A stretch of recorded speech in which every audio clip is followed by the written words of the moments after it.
take them to the next step, which is finding a metaphor for their problem. Taxi driver, for me, the problem was loneliness. The metaphor was a taxi cab. And that was a beautiful metaphor because it sort of symbolized this yellow box, coffin, floating through the open sewers of the city with this young man trapped in it. And you thought he was surrounded by people, but in fact, he was desperately alone. Now, a metaphor is not the same as the thing itself. The wires cannot touch.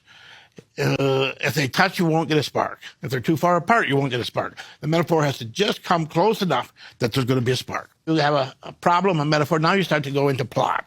What happens? What happens when metaphor, when a problem moves through the metaphor? What happens when loneliness moves through the taxi driver? And you start outlining. You get a few basic things down. And then you move into the oral tradition, which is the heart and soul of it. You start telling this tale. If you can tell a story